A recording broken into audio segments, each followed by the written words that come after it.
perasaan saya juga seluruh ulama di dunia. Saya ulang lagi, perasaan saya juga seluruh ulama di dunia. Bahwa Islam masuk itu macam-macam sebabnya. Dulu kita tahu, kita sebagai warga Indonesia, Islam masuk itu ya dibawa orang yang agak kedunian, ya kayak jenengan lah kira-kira gitu. Ya kayak mbak-mbak ini, ya agak-agak mata duitan gitu. Karena kita tahu rata-rata ahli sejarah mengatakan Islam di Indonesia dibawa kiai apa pedagang. Pedagang tuh nyari uang apa nyari dakwah kira. Ya semoga Anda mirip-mirip seperti itu. Ya jadi nyari uang karena ada nurani Islam sehingga tetap saja membawa Islam. Saya tidak tahu Islam Anda ala apa, tidak tahu. Pokoknya mau ngaji ya berarti Islam ala ahli sunnah apa? Wal jamaah. Jadi ini penting saya utarakan bahwa Islam itu agama yang mudah difahami. Sehingga dibawa pedagang saja ya kasil gitu. Dibawa orang yang kedonyan kayak jenengan juga kasil gitu. Dibawa orang baik ya kasil, dibawa orang broken juga kasil. Ini penting saya utarakan karena saya ngaji di mana-mana bilang ciri utama kebenaran absolut adalah kebenaran yang bahkan orang nggak benar saja bisa bawa. Tapi bukan berarti saya dukung Anda tidak benar, kan sudah tidak benar dulu sebelum kenal saya. Tapi nggak apa-apa, nggak benarnya umat Islam insya Allah dimaafkan sama Allah Subhanahu Ta'ala. Ya asal tobat maksudnya. Nggak, ini saya beri satu konstruksi pikiran yang saya sering utarakan di ngaji saya. Sampai sekarang saya coba saat tes ini kan di kampus ya, di apa bacanya ini Kim apa? Kim University yang global leader apa in the world itu. Ini keren lah. Jadi acara ilmiah kita ditakdir di gedung apa? Kampus, gedung universitas di begini. Kalau 1 ditambah 1 2 itu namanya hakikat. Ciri utama hakikat adalah siapapun akan menerima. Saya sekarang tanya sama Anda, kira-kira 1 tambah 1 2 itu musuh Anda pun mengatakan 2 apa tidak? Ya. Pekerja Korea ya bilang 2, rektor Al-Azhar juga bilang 2. Kamu yang sekarang sedang mungkin sebagian broken sama istri juga bilang 2.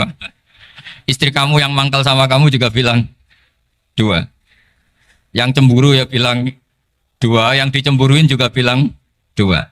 Karena begitu mudah kebenaran absolut diterima oleh siapa saja. Begitu juga eksistensi Allah sebagai Tuhan. Itu mudah diterima oleh siapa saja. Sehingga pembawanya tidak perlu seorang kiai atau gus atau mubalek atau ketua muin, tidak. Cukup karyawan pekerja apa? Korea. Karena kebenaran absolut itu kebenaran yang mutlak. Siapa saja yang waras pasti ngakui. Kira-kira orang yang berpikir sehat pasti berpikir begini, ini yang diajarkan Quran. Bumi ini kadung wujud. Sudah wujud kadung wujud, punya eksistensi. Mungkin nggak sesuatu yang wujud kemudian disebabkan oleh sesuatu yang nihilisme, yang tidak ada. Mungkin enggak? Enggak mungkin. Yang namanya penyebab itu harus sesuatu yang wujud. Di mana-mana penyebab itu harus punya eksistensi. Karena langit dan bumi ini kadung wujud, pasti penyebabnya adalah wujud. Karena wujud penyebab harus bersifat super. Lah bersifat super ini oleh ulama dikatakan wajibil wujud. Itu akal siapa saja akan terima. Cuma kemudian setelah nerima itu orang macam-macam cara berpikir. Mungkin orang Jawa dulu bilang itu Sahyang Widi. Kalau orang sini mungkin bilang apa itu? Dewa atau apa ya? Enggak tahu saya itu. Karena itu yang teman sampean, enggak teman saya itu. Tapi yang jelas begini, ini konstruksi ini harus kita jaga. Nanti saya bacakan teks hadisnya. Kebenaran sejati ciri utamanya adalah ada absolutisme, ada kebenaran mutlak. Ciri utama kebenaran mutlak adalah diakui bahkan oleh siapa saja, termasuk oleh orang fasik. Orang fasik itu orang nggak benar. Misalnya ada imam masjid besar Istiqlal, ditanya 1 tambah 1 bilang apa? 2. Nanti kira-kira yang lonte juga bilang apa? 2. KPK juga bilang koruptornya yang ditangkap 2. Nah, eksistensi Allah sebagai Tuhan ini kebenaran yang absolut. Maka agama ini juga boleh diterima oleh siapa saja, termasuk oleh orang fasik, orang nggak jelas. Ini penting saya utarakan karena sekarang marak kelompok yang mengatakan orang Islam kalau zina menjadi tidak muslim, orang Islam kalau korupsi menjadi tidak muslim. Salah sedikit tahlilan jadi kafir, percaya wasilah jadi itu tidak benar seperti itu. Karena kebenaran eksistensi itu kebenaran yang nggak bisa diganggu gugat. Seperti Anda ini kan warga Indonesia, KPK ya warga Indonesia, koruptornya juga warga. Apa setelah dia korupsi lalu tidak warga Indonesia? Tetap warga. Orang yang meyakini kalimat tauhid setelah dia salah apa terus tidak ya tauhid? Kan tetap ya. Maka dia tetap Islam.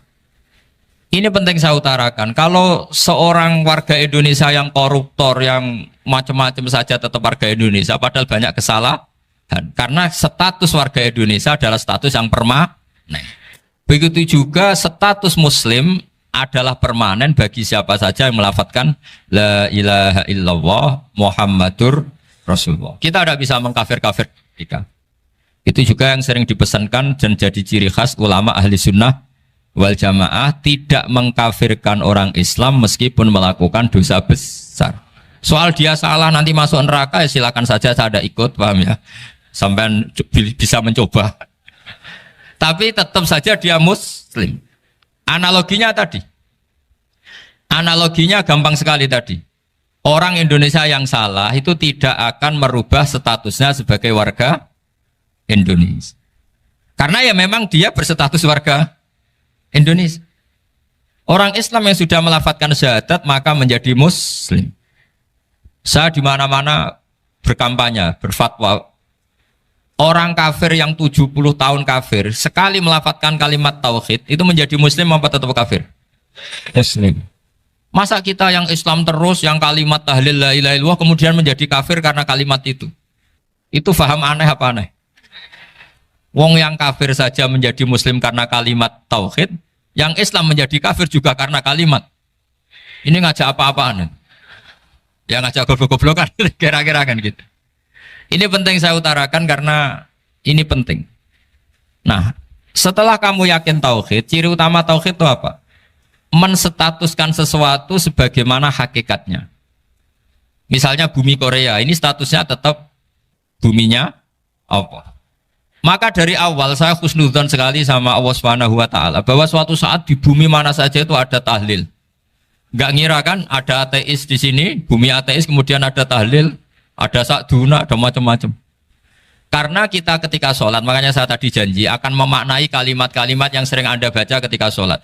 Di sholat saat ada itidal ngendikan apa? Rabbana lakal hamdu, ayo dibaca, mil'us samawati wa mil'ul ardi wa mil'u ma syi'ta min syai'im ba'du. Sama nani secara tradisi pesantren, Rabbana do pangeran kita, laka iku kaduwe panjenengan alhamdulillah segala puji. Engkau punya segala puji. Mil'us samawati, yang pujian itu memenuhi langit.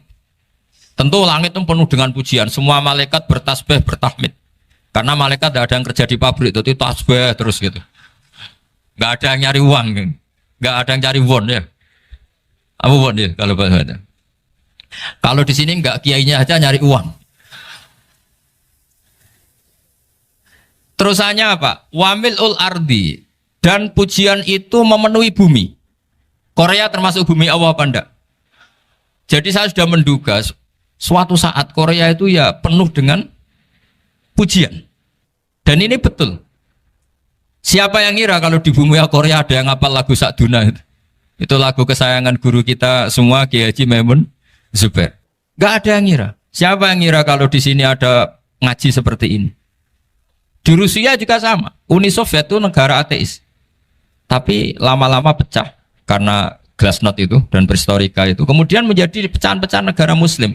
Ada Uzbekistan, Tajikistan, Ceknya, semuanya menjadi negara apa? Muslim. Karena dari awal lakal hamdu mil'us samawati wa mil'ul ardi, dan pujian itu pasti memenuhi langit juga memenuhi bumi. Kalau Anda baca itu di Indonesia mungkin wajar, di Indonesia banyak acara-acara seperti ini. Tapi kalau di Korea ternyata benar. Dan Anda ini kalian semua termasuk pembuktian benarnya wa mil'ul ardi. Keren kan teman? Oh keren sekali, bukan sekedar keren sekali. Makanya saya jarang diundang pengajian mau tapi diundang di Korea mau. Tapi saya ada niat datang undangan. Memang saya ingin datang. Jadi ya karena itu. Ini bentuk penghormatan saya. Bentuk penghormatan saya bahwa pada akhirnya benar-benar lakal hamdu mil'us samawati wa mil'ul ardi. Jadi Anda tidak perlu pesimis, dulu Indonesia juga seperti itu. Banyak Buddha, Hindu, macam-macam ateisme. Kemudian berkatnya para ulama sekarang jadi negara yang mayoritas Muslim. Korea, barokahnya orang-orang kedonyan seperti ini banyak Islam itu. Nggak apa-apa. Karena sebagian agama Islam, sebagian sejarah ditulis di bawah pedagang-pedagang Gujarat. Kira-kira orang Gujarat ke Indonesia dulu yang namanya pedagang cari apa? Uang. Tapi namanya orang Islam, hatinya tetap adanya tauhid. Nyari uang ya tetap sambil dakwah. Kalau yang ke Korea langsung kiai mungkin tidak seramai ini Islam. Karena kalau kiai datang langsung dicurigai jadi misionaris. Jadi ribet malah. Tapi kalau sampean nggak ada yang curiga. Namanya pekerja, pekerja saja nyari uang. Dan itu memang fakta. Cuma kadang ya sadar terus ya bagus lah seperti itu. Nggak apa-apa. Maksud saya ini saya memberi support, memberi tasjek bahwa Allah itu luar biasa. Jadi kalau ingin menyebarkan agamanya macam-macam. Kadang kiai tidak bisa mengislamkan orang, itu anak-anak mahasiswa pacaran, itu banyak yang pacarnya itu masuk Islam. Tapi sampean jangan bilang pacaran halal, ya tidak pernah halal. Tapi Allah kalau menghendaki memberi hidayah itu jalannya macam-macam. Ada yang lewat kerja, coba yang bayangkan ada tahlilan di Korea itu semua kiai tidak pernah bayangkan. Tapi setelah banyak pekerja di sini, kemudian mereka insaf atau sedang insaf, tidak tahu ini. Sampai kapan insafnya juga tidak tahu. Tapi yang jelas ini hebat. Ini apa? Hebat. Tahu-tahu ya seperti ini. Makanya iman saja Rabbana lakal hamdu mil'us samawati wa mil'ul ardi. Masih ditambahi wa mil'u ma syi'ta min syai'in ba'du. Karena Allah itu zat yang tidak terperikan, zat yang tidak terbatasi. Maka pujian di langit dan bumi ini masih kurang. Masih ada apa saja yang nanti akan dipenuhi oleh pujian kepada Allah Subhanahu wa ta'ala. Wa mil'u ma syi'ta min syai'in ba'du. Dan pujian kepada Engkau ya Allah akan memenuhi semua ruangan yang Engkau kehendaki. Mungkin suatu saat negara-negara yang sekarang yang paling minim Islam itu di Amerika Selatan, kayak di Argentina dan sebagainya, itu nanti suatu saat juga penuh dengan pujian, karena tetap Rabbana lakal hamdu mil'us samawati wa mil'ul ardi wa mil'u ma syi'ta min syai'in ba'd. Saya di Jogja setiap akhir ngaji saya ajarin wiridan. Mungkin wiridan ini tidak asing bagi jenengan karena sering saya baca. Subhanallah wa bihamdihi adada khalqihi wa ridho nafsihi wa zinata arsyihi wa midada kalimat. Bahwa kita memuji Allah itu adada khalqi, sesuai jumlah makhluk Allah. Semua makhluk Allah meskipun kelihatannya mengecewakan, ini semuanya memuji sama Allah Subhanahu wa ta'ala. Meskipun kadang kita kecewa, kadang kita tidak cocok. Coba barokahnya Anda ini agak-agak kecewa gitu dengan Indonesia karena nggak menyediakan lapangan kerja untuk Anda. Tapi ya nggak kecewa-kecewa amat ya, agak-agak saja. Karena Anda tetap semua mencintai Indonesia. Gara-gara agak-agak kecewa cari negara lain. Akhirnya di Korea, ada yang di Jerman, ada di Inggris. Tapi bawaan pernah ngaji di musola, Islam ini ke bawah. Sehingga karena Islam ini ke bawah, tahu-tahu ada komunitas yang memikirkan Islam. Umumnya orang mikir Islam itu ya bikin masjid. Kalau di Korea unik, nyewa apa? Nyewa gedung untuk masjid. Itu kalau diceritakan di Indonesia aneh. Ini masjid sewaan. Masjid. Tapi kalau di sini lazim, karena kalau beli mahal ya cukup sewa. Saya tidak tahu kalau dalam terminologi agama tempat Anda sujud ini nanti jadi saksi di akhirat. Itu yang permanen apa yang sewaan tidak tahu. Jadi nanti bumi ini tanya, ya saya ya Allah pernah dipakai sujud, tapi setelah 1 tahun nggak kuat menambah lagi. Makanya saya dukung tadi yang ada gerakan masjid apa. Sebenarnya permanen nggak permanen itu tetap bagus, tidak usah memaksakan. Yang jelas saya sudah ikut nyumbang lelang tadi, dan saya berharap uang itu benar-benar untuk masjid. Kalau untuk tamirnya juga gak apa-apa, yang penting untuk menghidupi masjid. Saya juga termasuk kiai yang gak suka kalau hukum itu terlalu fanatik. Misalnya uang ini untuk masjid, kemudian imamnya diterlantarkan karena alasannya ini untuk masjid. Imam kan tidak masjid. Nah ini kalau imamnya gak diservis kemudian mutung terus pulang ke Indonesia, ini jadi masalah. Tapi saya juga gak suka kalau ada negara gitu. Betul-betul saya tidak suka yang imamnya itu terlalu diservis. Ini buruk sekali kan. Pernah ada anekdot, ini anekdot tapi nyata. Ada negara yang sangat sehat, Islamnya sangat sehat. Itu imamnya 1 bulan tuh digaji 70 juta. Kira-kira 70 juta dibagi 1 hari berapa? 5 sholat ya? 5 kali 30 berapa? Kira-kira saja. 150. Berarti per sholat dapat berapa ya? Kira-kira. Kan biasa potong gaji kalau berapa kira-kira? Singkat cerita, si kiai dari luar negeri tadi cerita apa Indonesia? Kiainya miskin-miskin, datang ke masjid kan kadang pakai ontel, adzan sendiri, qomat sendiri, sholat sendiri kadang. Itu nasib orang-orang Sragen dan Salatiga sebagian. Itu yang lapor karena mereka itu. Kalau Rembang insya Allah enggak. Tapi ada semuanya Salatiga, sebagian begitu. Itu yang cerita kiainya, bukan hoax. Memang kiainya cerita. Nasib kiai di Salatiga Gus katanya. Itu digojlok, tapi tetap sholat. Sehingga cerita orang tadi cerita, imamnya di sana naiknya Mercy, muadzinnya pakai BMW. Itu tetangga sebelah Indonesia banyak yang fasilitas imam seperti itu. Karena gajinya sampai 70 juta. Setelah dia cerita bangga karena negaranya mengapresiasi imam sholat, sama kayak Indonesia dia omongin gini, makanya kamu sholat terus, takut potong gaji ya. Gitu. Itu kagetnya bukan main dia. Dikira itu satu sifat kelebihan negaranya, ternyata buruk sekali karena imam sholat karena takut potongan gaji. Akhirnya ke Indonesia bangga, alhamdulillah kita sholat tambah gaji dan tetap sholat. Keren mana yang digaji sama Anda? Ini yang di atas ini banyak calon imam. Tidak keren mana imam yang digaji sama Anda? Keren yang enggak. Tapi kalau pertanyaannya dibalik, keren mana jamaah yang peduli imamnya sama yang enggak peduli? Jadi jawabannya harus tetap seperti itu. Imamnya keren yang ikhlas. Tapi jamaahnya keren yang peduli imamnya. Jelas ini ya fatwa saya ya. Gimana? Imamnya baik yang ikhlas. Tapi jamaahnya baik yang peduli nasibnya. Tapi sekali imam dari awal gak ikhlas itu harus di PHK ini.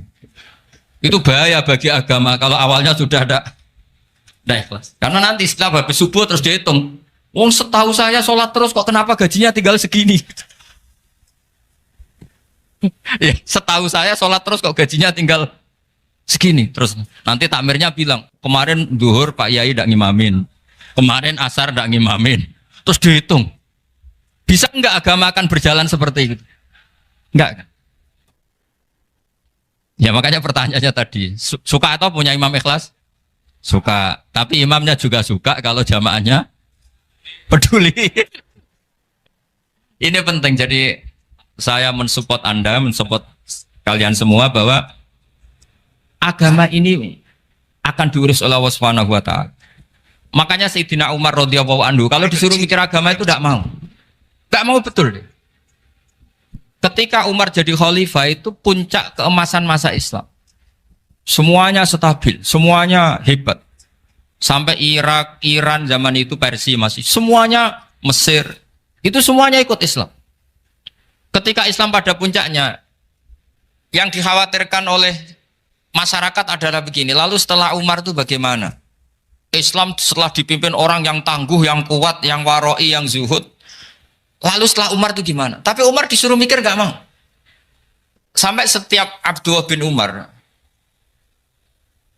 jalan-jalan di kampung-kampung itu abahnya dianggap pecundang. Tahu sampean pecundang? Orang yang gak tanggung jawab. Karena orang-orang bilang gini, ya Abdullah bin Umar, bagaimana pendapat Anda kalau ada penggembala kambing di tengah hutan atau di tengah padang rumput, kemudian dia ninggal gelanggang kambingnya. Kamu anggap penggembala ini gimana? Oh itu penggembala yang dolim itu. Pasti kalau kambing ditinggal ya kacau. Apalagi nih umat Rasulullah Shallallahu Alaihi Wasallam. Ini abah kamu tidak pernah wasiat, tidak pernah ngatur suksesi. Lalu Islam setelah dia bagaimana? Suruh dia ngomong penggantinya siapa? Karena beliau sudah sepuh harus ada suksesi. Akhirnya Abdullah bin Umar lapor ke Umar. Ini gimana abah orang mengkomplain begini. Apa kata Umar? Agama itu beda dengan kambing katanya. Agama itu milik Allah Subhanahu. Mbok saya pikir, tidak saya pikir tetap jalan. Nah ini terbukti. Jangan ulama ya ndak, mufti ya ndak, tapi bisa menjalankan agama. Kalau agama sampean pikir malah rusak. Sudah pokoknya lakukan saja, tidak usah dipikir. Akhirnya betul. Karena agama ini milik Allah. Soal kita serius memikirkannya itu karena khidmah. Karena kita ingin berbakti pada agama. Tapi Anda tidak boleh berpikir kalau agama ini butuh pemikiran Anda. Beda loh ya. Kita khidmah agama serius karena kita ingin mengkhidmai agama. Tapi agama ini tidak pernah butuh kita. Karena agama ini akan diurus oleh Allah Subhanahu. Coba pas sampean kecil, orang jilbaban di Indonesia itu banyak apa banyak sekarang? Banyak sekarang. Kiainya mutu orang dulu apa mutu orang sekarang? Tapi perkembangan Islam itu ramai sekarang apa ramai dulu? Ramai sekarang. Islam menyebar di seluruh dunia itu zaman Wali Songo, zaman sampean keren mana? Keren sekarang. Kualitas solehnya sampean sama Wali Songo? Wali Songo. Ini betul. Karena agama ini diurus oleh Allah Subhanahu wa ta'ala. Maka kata Sidina Umar, agama ini innallaha ta'ala yakhfadhu dinah. Innallaha ta'ala la yudhi'u khilafatahu waladina. Allah itu tidak akan menyia-nyiakan agamanya. Ini terbukti. Agama ini pernah dipimpin orang terbaik di dunia, yaitu Rasulullah SAW.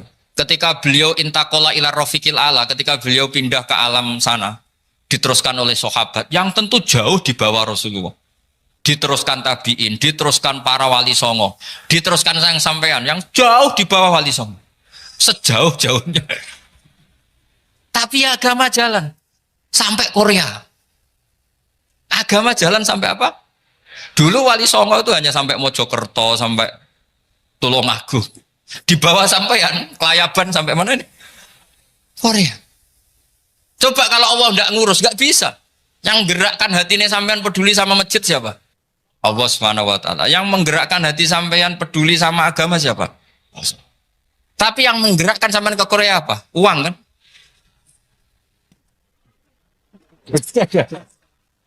Enggak, enggak apa-apa, jujur saja, jujur ya, ada. Santai aja. Ini bagian dari keramatnya jenengan. Niatnya agak bener tapi dibenerin Allah di sini. Dari awal niatnya kan uang gitu. Tapi setelah di Korea dibenerin Allah. Mbok ingat agama gitu. Keren kan? Makanya yang syukur sama Allah Subhanahu wa ta'ala. Yang bisa hanya Allah ta'ala. Makanya dalam dunia kiai selalu baca apa? Alhamdulillah alladzi hadana lihada wa ma kunna linahtadiya laula an hadana Allah. Alhamdulillah kita diberi hidayat seperti ini. Kalau tidak Allah tidak bisa. Sudah mata duitan, kadang istri ngomel, mertua tidak percaya. Sudah setengah-setengah broken gini di saya tahu sampai ke Korea itu karena broken pas saking sayangnya keluarga. Potensinya hanya dua. Dibela-belain kerja demi keluarga atau agak broken maka ke sini. Tapi apapun potensi itu tetap baik. Itu takdir sudah, itu takdir tidak usah dibicarakan. Semua itu apa? Karena orang kalau sedang rukun ya tidak mau tukaran, kalau sedang tukaran ya tidak mau rukun. Itu sudah semuanya takdir. Kata bapak saya dulu kalau ada orang mau jualan tanah, Pak Yai tanah saya mau saya jual. Ini gimana? Padahal ini tanah warisan. Kata bapak, nak waya adol ya adol. Memang ini saatnya jual ya jual saja. Nanti kalau kaya saatnya beli ya beli saja. Karena kalau sudah saatnya jual mau beli ya nggak mungkin kan? Mau memang saatnya jual. Kalau sudah kaya kan nggak mungkin jual tanah. Saatnya beli.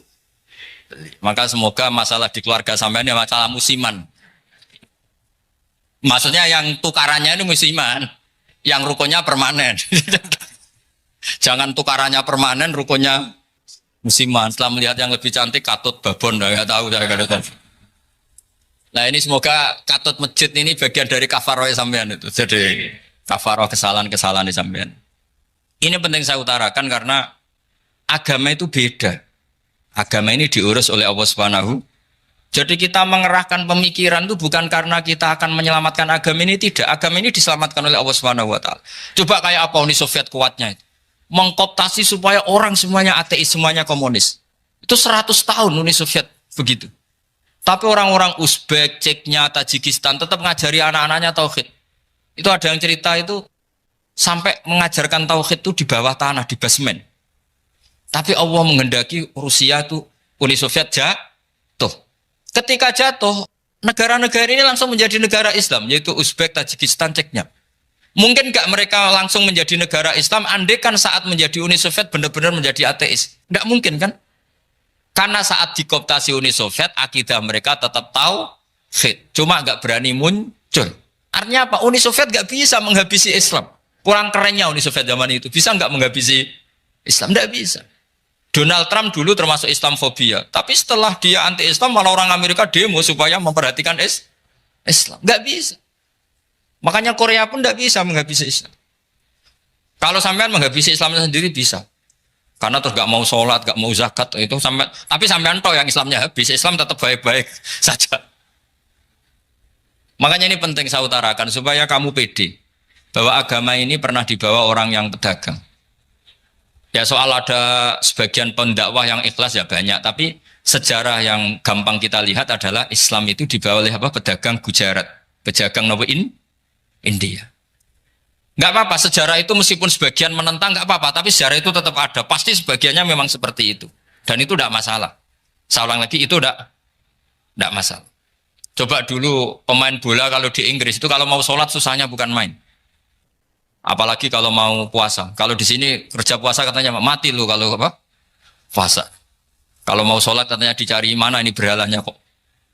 Kata orang-orang ateis kan gitu, dicarikan patungnya. Kali ini sholat kok gak ada patungnya, ini gimana ini? Ya ngalamin gitu. Tapi Allah Maha Kuasa. Banyak investor mana itu Dubai atau Qatar yang tertarik investasi di dunia bola. Kayak Sulaiman Al-Fahim makanya beli Manchester City. Itu sekarang pelatihnya negara orang sholat gak berani, bahkan di tengah stadion dibangunkan masjid. Kalau sampai daftar jadi muadzin bisa. Apa nyanyi Sakduna di sana juga bisa. Dulu Aljazair bencinya bukan main. Apa Perancis sama orang Islam itu bencinya bukan main. Barokahnya Zidane pemain bola dan juara dunia, terus Zidane turunan Aljazair. Akhirnya orang Perancis itu mencintai Islam, itu barokahnya sepak bola. Allah punya sekian cara untuk mengenalkan Islam. Di Prancis dikenalkan lewat pemain sepak bola. Nah di Korea ini yang agak unik, dikenalkan lewat pecinta wong. Saya jamin ini tidak apa-apa, sudah tidak apa-apa, sudah aman. Jamin aman. Pokoknya alhamdulillahilladzi hadana lihada wa ma kunna linahtadiya laula an hadana. Karena agama ini dibawa oleh Allah Subhanahu wa taala, yang menjaga juga Allah Subhanahu wa taala. Sama tidak usah khawatir. Kalau ada kelompok tertentu yang mengkhawatirkan Islam, sekarang Islam bahaya gini-gini, itu kurang rojak, itu kurang optimis itu. Harapannya sama Allah tipis, harus ngaji lagi. Agama ini limangka nayarjuwa hawal yaumal akhir. Agama ini bagi yang terus-menerus berpengharapan kepada Allah Subhanahu wa ta'ala. Agama ini limangka nayarjuwa, coba bahasa Arabnya roja yarju rojaan. Maknanya harapan. Jadi agama ini bagi yang selalu berpengharapan, bukan yang pesimis, bukan yang hati kecil, apalagi yang tukang putus asa. Coba agama ini begitu luar biasa, dibawa orang yang macam-macam. Di Perancis itu dibawa oleh pemain apa? Bola. Ada masjid di Inggris itu ya dibawa mahasiswa-mahasiswa itu yang dulu sebagian yang nggak pernah ngaji, setelah di Inggris bikin komunitas pengajian. Di Korea dibawa di pecinta apa? Tapi lama-lama cinta Tuhan. Karena ya memang sebenarnya sudah cinta Tuhan. Cuma ya cara cinta ini nunggu punya uang Ya sudah, alhamdulillah seperti ini sudah luar biasa, sudah. Insya Allah diterima oleh Allah Subhanahu wa ta'ala. Saya selalu berharap semoga ini tetap satu bukti bahwa Allah itu harus kita sembah di mana-mana. Karena tadi Allah akan selalu Rabbana lakal hamdu mil'us samawati wa mil'ul ardi wa mil'u ma syi'ta min syai'in ba'du. Bahwa pujian kepada Allah akan selalu memenuhi langit dan memenuhi bumi. Bumi Korea termasuk buminya Allah. Makanya pegangan yang saya minta sama pengurus untuk di-share adalah apa? Dawai Rasulullah Shallallahu Alaihi Wasallam. Mungkin nanti panitia harus menge-share itu. Ini Musnad Ahmad, riwayat dari Imam Ahmad. Al-Bilad bila dua. Sudah punya? Nanti di-share ya yang itu. Al-Biladu bila dua. Bahwa negara hakikatnya adalah negara Allah. Wal ibad ibadullah. Semua hamba hakikatnya adalah hamba Di hadis itu fahaitsuma asabta khairan fa'akim. Kapan saja kamu menemukan kebaikan di tempat Anda berdomisili, fa'akim, kamu enggak apa-apa di sini. Kamu di sini dapat uang, dapat masjid, dapat sewa masjid. Enggak tahu sewa apa permanen, pokoknya itu bagus gitu aja. Buminya dirayu. Bumi meskipun ini enggak permanen, tapi tetap jadi saksi loh ya. Harus ada kompromi ini. Karena kalau dengar orang Indonesia jadi aneh, masjid kok nyewoi. Tapi aneh di Indonesia, ada aneh di sini. Sampean tenang saja. Tentu malaikat pencatat di sini juga sudah tahu kalau sebagian masjid itu sewaan. Jadi ya ada eskal-eskal amat lah, sudah. Nggak janggal-janggal amat karena kondisional apa? Jadi saya nanti minta panitia supaya mengeser tadi hadis riwayat siapa? Imam Ahmad bin Hambal yang diriwayatkan oleh salah satu minal asroh al-mubasyarina bil jannah, yaitu Zubair bin Awam. Nabi ngendikan al-biladu biladullah, negara mana saja adalah negara Allah. Wal ibad ibadullah, semua hamba adalah hambanya Allah. Fahaitsuma asabta khairan, di mana saja kamu mendapatkan kebaikan, fa'akim, kamu tidak apa-apa berdomisili di situ. Ya, saya mohon ini penting sekali. Pokoknya saya mohon kalimat tauhid ini dijaga. Karena kalimat tauhid ini kata semua ulama, kasyajaratin thayyibatin asluha tsabitu wa far'uha fis-sama. Dan kalimat tauhid ini pasti tu'ti ukulaha kullahinim bi'izni rabbiha. Kalimat tauhid yang dibawa umat Islam seluruh dunia. Meskipun dia orang fasik, orang enggak benar, tetap tu'ti ukulaha kullahinim bi'izni rabbiha. Kalimat ini akan membawa berkah bagi orang yang dihinggapi atau didomisili umat Islam. Coba sebagian nanti orang Korea menjadi muslim itu karena di sini ada komunitas pekerja muslim, kemudian menyisakan atharul Islam. Apa? Jejak-jejak apa? Islam. Enggak apa-apa. Pasti kalimat ini tu'ti ukulaha kullahinim bi'izni rabbiha. Jadi kalimat tauhid adalah kalimat yang kata Allah tu'ti ukulaha kullahinim bi'izni rabbiha. Anda tidak usah khawatir bahwa apa yang Anda lakukan apapun kecilnya akan ditulis oleh Allah Subhanahu wa taala. Kata Allah wa naktubu ma qaddamu wa atharahum. Gimana di surat Yasin itu? Inna nahnu nuhyil mauta wa naktubu ma qaddamu wa atharahum. Saya bisa menghidupkan orang mati dan semua amal kalian saya tulis, kata Allah. Wa atharohum, dan jejak-jejak yang pernah kalian lakukan juga ditulis. Sebetulnya dalam banyak hal-hal yang keseharian itu lebih prinsip ketimbang ide kita tentang hal-hal besar. Saya beri contoh, Allah itu Tuhan yang maha kuasa, yang menguasai alam raya ini. Kadang-kadang menjelaskan dirinya itu hanya alladzi at'amahum min ju'. Saya ini Tuhan yang memberi makan kamu saat Anda lapar, saat kalian lapar. Jadi untuk beriman kepada Tuhan yang Maha Esa, kepada Allah, kamu yakin yang memberi makan kamu itu Tuhan. Apapun kecewanya Anda terhadap tetangga, terhadap negara, terhadap mertua, terhadap istri, itu kecewa Anda tidak akan mati. Tapi kalau tidak makan itu mati. Sehingga Allah mensifati dirinya kadang pakai keseharian. Alladzi at'amahum min ju'. Tuhan itu siapa? Yang memberi makan kamu ketika lapar. Tapi kamu untuk syukur itu nunggu punya istri cantik, neriman, gampang diatur, membolehkan poligami. Terus 4 istri itu neriman semua, loyal semua. Itu sombong betul. Mau syukur saja kok repotnya seperti itu. Jadi mau syukur ya ada makanan dimakan. Itu kalau ngantuk ya tidur. Ayatnya wa min ayatihi manamukum billaili wan nahar. Maksud ayat Allah itu tidur. Nah, keangkuhan-keangkuhan ini yang menjadikan kita itu jadi repot hidup itu. Wong untuk syukur kok nunggu tadi. Mertua baik, tetangga baik, istri baik. Apa saja di sekelilingnya harus baik. Nah, keinginan berlebihan ini menjadikan kita lupa ada hal-hal yang paling kita butuhkan, yaitu oksigen. Kita boleh nempat di buminya Allah. Alladzi ja'ala lakumul ardo firasya. Bumi kamu tempati enak. Coba kalau gempa. Apa artinya istri 4 cantik semua kalau pas digoyang apa? Gempa. Apa artinya kamu jabat? Entah apa saja jabatannya. Kalau bumi likuifaksi, habis kamu. Kiai meskipun dai kondang umatnya jutaan, kalau likuifaksi di panggung hancur. Tapi nikmat-nikmat yang disebut Allah seperti ini kita kaji keseharian. Alladzi ja'ala lakumul ardo mahda. Allah itu yang menjadikan bumi dalulan, yang mudah diinjak. Famshu fi mana biya, silahkan pakai jalan-jalan. Jadi saya termasuk benar-benar kiai Jawa. Kalau kerennya kiai Nusantara atau kiai Indonesia lah.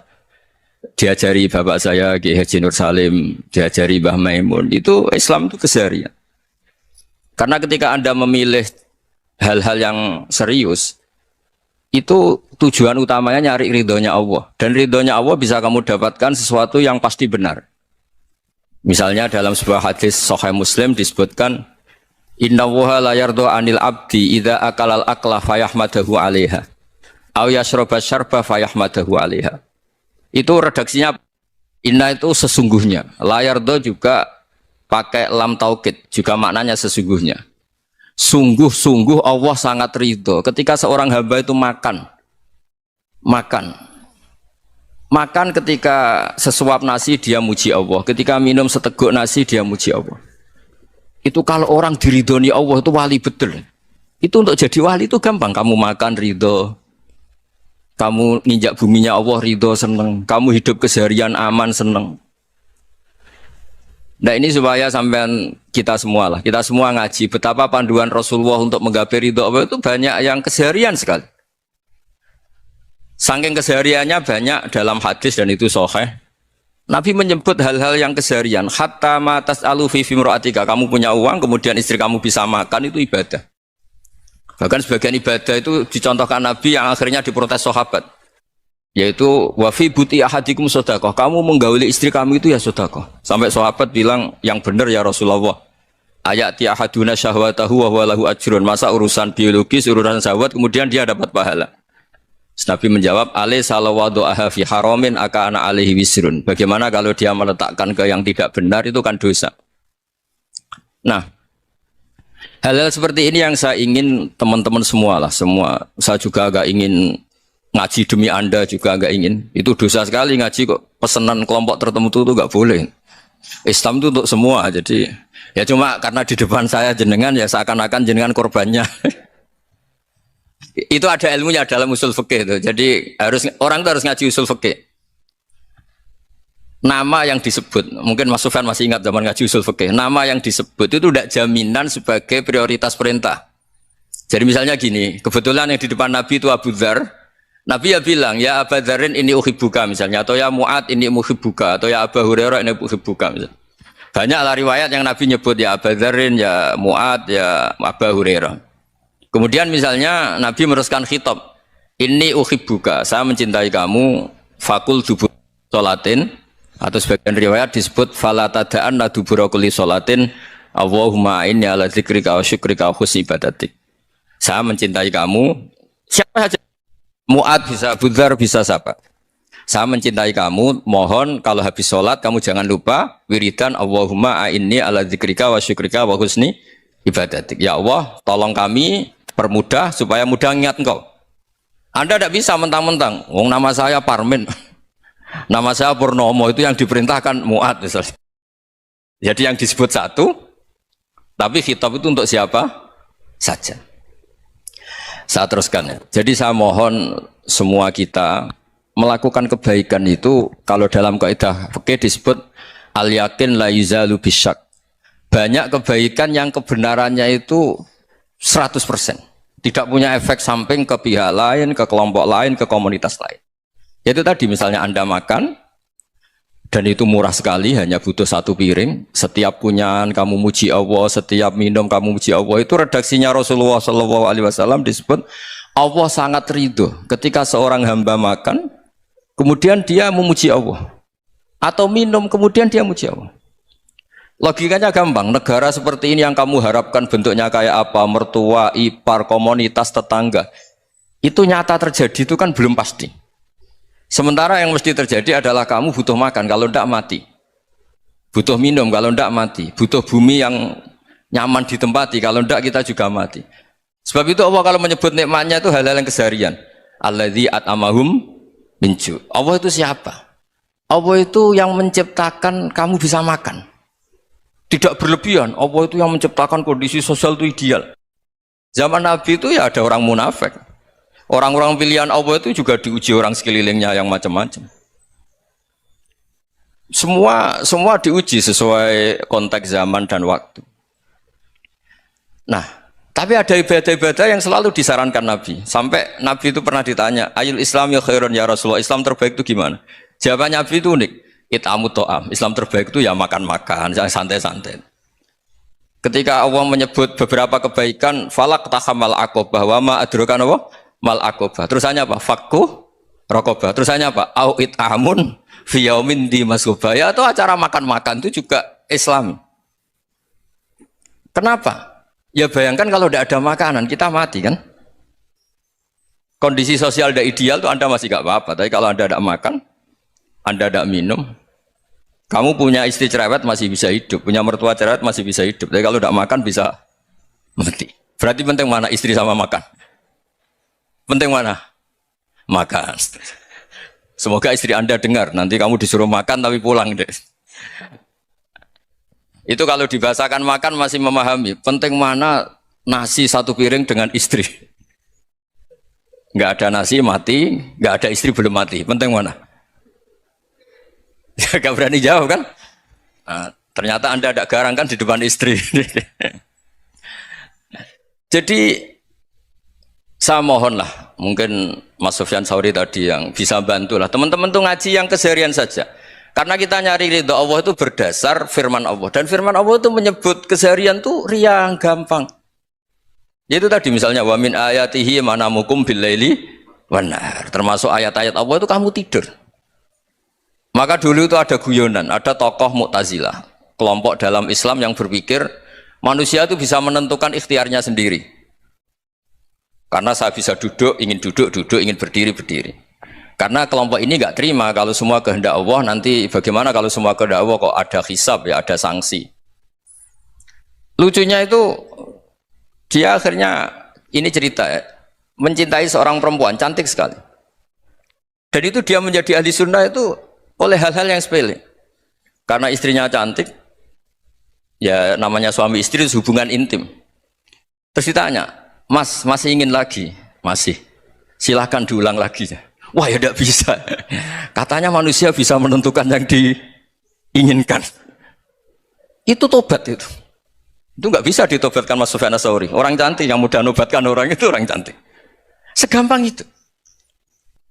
Akhirnya kita tahu, makanya kalau dalam kitab Hikam itu disebut al-aqil mayakul madza yaf'alu wa hubi wal ghafil mayakul madza af'al. Orang yang punya akal karena sadar ini wilayah Allah, semua milik Tuhan. Itu dia tiap hari berpikir, besok Allah akan melakukan apa terhadap dunia ini.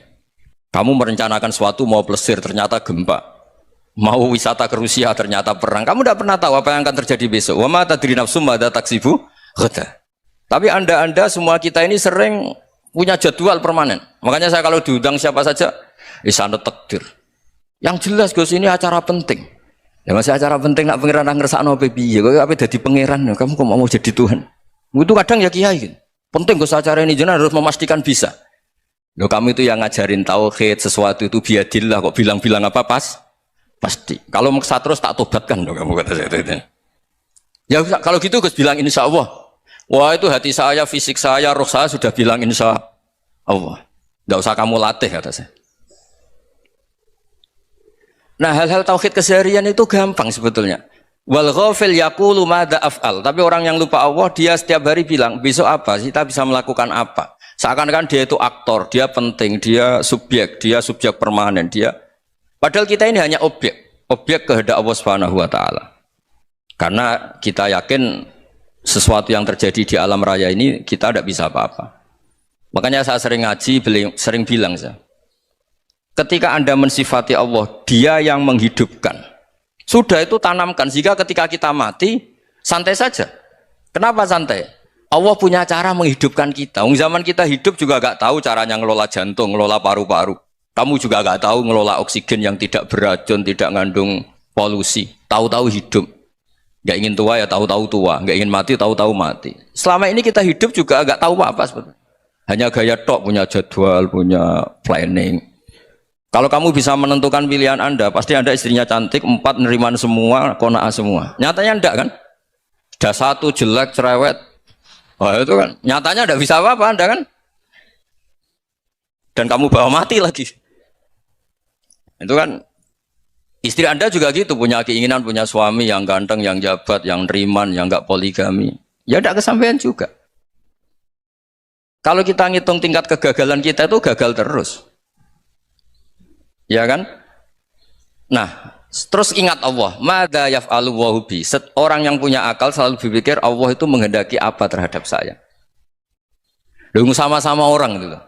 Ngelihat orang yang serius, itu kata Anda itu pemikir berat, serius, senang punya tokoh yang merengut karena kamu anggap serius. Tapi sebagian orang nganggap orang yang serius itu wong merengut, wong masam, wong muka kok ditekuk. Jadi sama itu hati ya muqallibal qulub tsabbit qalbi ala dini, karena kita nggak tahu cara berpikir kita tentang orang lain, tentang sekeliling kita. Misalnya kita orang baik yang jenis ngrumat fakir miskin, ada orang bangun masjid mewah itu janggal. Apa artinya masjid mewah kalau banyak orang kelaparan? Tapi kalau yang jenis pendidikan, apa artinya masjid mewah kalau tidak bisa ngaji? Nanti yang jenis infrastruktur, apa artinya ini kalau semuanya punya sudut pandang yang berbeda-beda. Dan Islam mengapresiasi semua kebaikan. Tapi katakan semua kebaikan itu adalah kehendak Allah Subhanahu wa taala. Karena apapun baik Anda itu pakai fasilitas yang diberikan oleh Allah Subhanahu wa taala. Sehingga ini yang disebut qulillah tsumma darhum fi khawdihim yal'abun. Ya, kembali tadi ke tema-tema bahwa keseharian Anda ini sudah Islami. Saat Anda tidak bisa melakukan apa saja. Saya sering ada jenazah, biasanya kalau tetangga meninggal saya sering disuruh ngelepas. Saya bilang orang ini baik karena sering ngelamun di rumah, sering nganggur di rumah. Ditanya sama anaknya, kenapa Gus nganggur baik?